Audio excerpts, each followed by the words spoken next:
வணக்கம். கோடைக்கேற்ற கேப்பங்கூழ் எப்படி செய்யலான்னு பார்ப்போம். எளிமையா செய்றது எப்படின்னு நம்ம தெரிஞ்சுக்கலாம் இன்னைக்கு. அதுக்கு முன்னாடி இன்னைக்கு தான் என்னோட சேனல பார்க்குறீங்க, சப்ஸ்கிரைப் பண்ணிட்டு பெல் ஐக்கானையும் அழுத்திக்கங்க. தொடர்ந்து நீங்க வீடியோ பார்க்கலாம். கூழ் எப்படி காய்ச்சலான்றத நம்ம பார்ப்போம். 1 கப்பு கேப்ப மாவு எடுத்துக்கங்க. அதுக்கு 1 கப்பு தண்ணி எடுத்துக்கங்க. இதோட அளவுலாம் நான் டிஸ்கிரிப்ஷன்ல போடுறேன். 1 கப்பு கேப்ப மாவ வந்து ஒரு பவுல்ல போட்டு 1 கப் தண்ணி போட்டு நல்லா கட்டி இல்லாம நல்லா கிளறி வச்சுக்கோங்க. இந்த மாவோட நம்ம வந்து 1 கப்பு தண்ணி தான் சேர்க்குறோம். இதுக்கு வந்து 1 கப்பு மாவு, 4 கப்பு தண்ணி தேவை. கட்டி இல்லாம கிளறி முடிச்சுட்டு, ஒரு சட்டி நான் வச்சுருக்கேன். எப்பவுமே நீங்க கூழ் காய்ச்சும்போது மண் சட்டியில கிளறுனீங்கன்னா, அடி பிடிக்காம நல்லா நம்ம ஏற்கனவே 3 கப்பு தண்ணி வச்சுருக்கோம். அதையும் இந்த மாவோட சேர்த்து கலந்து சட்டியில ஊத்தி கிளறணும். எப்பவுமே மிதமான தீயில தான் வச்சு நம்ம கூழ் காய்ச்சணும். அதிகமான தீ வச்சோம்னா அடி பிடிக்க வாய்ப்பு இருக்கு.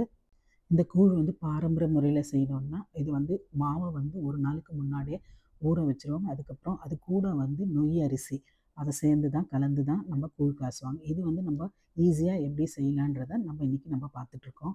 இப்ப இந்த கூழ பார்த்தீங்கன்னா, எவ்வளோ கட்டியாயிட்டு வந்துட்டுருக்குது. 5 நிமிஷத்துலயே நல்லா கட்டியாயிடும். நம்ம விடாம கிளறிட்டே இருக்கணும். நம்ம 4 கப்பு தண்ணி ஊத்தி இப்போ இந்த அளவுக்கு வந்திருக்கு. கூழ் எப்படி வெந்திருக்குன்னு கண்டுபிடிக்கணும்னா, அது கலர் வந்து மாறிடும். அதுக்கப்புறம் மேல வந்து நம்மளுக்கு ஒரு ஷைனிங் மாரி தெரியும். அப்பவே நம்ம வந்து அடுப்ப அணைச்சுட்டு, மூடி வச்சுட்டு ஒரு 1/2 ஹவர் பொறுத்து நம்ம பயன்படுத்தலாம். கூழ வந்து நம்ம 2 விதமா சாப்பிடலாம். ஒண்ணு கட்டியாவும் சாப்பிடலாம். இல்ல நம்ம கரைச்சும் குடிக்கலாம். இன்னைக்கு வந்து நான் 2 விதத்தையும் காட்டுறேன். முதல்ல வந்து ஒரு சட்டியில வந்து நமக்கு தேவையான அளவு கூழ் எடுத்துருக்கிறேன். 2 கரண்டி எடுத்துக்கிறேன். அதுக்கப்புறம் 2 கரண்டி கெட்டி தயிர ஊத்திக்கிறேன். உப்பு, தேவையான அளவு தண்ணி ஊத்தி நல்லா கிளறிக்கங்க. இப்போ வந்து நம்மளுக்கு வெயிலுக்கு வந்து உடலுக்கு வந்து ரொம்ப சூடா இருக்கும்.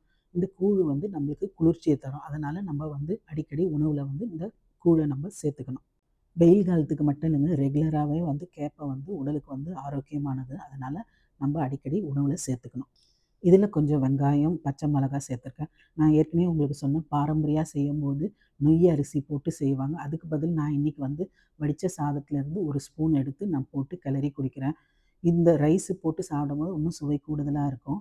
இது வந்து அம்மா சொல்லிக் குடுத்ததுங்க. நொய் இல்லனாலும் பரவால்ல. இந்த மாரி ரைஸ் எடுத்து போட்டுக்கோன்னு. இது குடிச்சீங்கன்னா தேவாமிர்த மாரி இருக்குங்க. இதோட வந்து எப்பவுமே யூசுவலா வந்து எல்லாரும் பச்சை மிளகா, வெங்காயம், மாங்காய் அப்படி வச்சு சாப்பிடுவாங்க. இன்னைக்கு வந்து கொஞ்சம் நான் வித்தியாசமா இருக்கட்டும்னு நெத்திலி கருவாட வந்து வறுத்து வச்சிருக்கேன். அதையும் வச்சு சாப்பிட்டா ரொம்ப சுவை கூடுதலா இருக்கும். இப்ப நீங்க பார்த்தது வந்து கரைச்சி வச்சத நம்ம பார்த்தோம். எப்படி நம்ம அடுத்தது வந்து கட்டியா அப்படியே வச்சு சாப்பிடணும். ஒரு பவுல்ல வந்து 2 கரண்டி கேப்ப கூழ போட்டு அது மேல வந்து கருவாட்டு குழம்பு ஊத்தி சாப்பிட்டே பாருங்க. ரொம்ப சுவையா இருக்கும். நீங்க என்னதான் 1000 டிஃபன் சாப்பிட்டாலும் இதுக்கு வந்து ஈடு வேற எதுவுமே இல்ல.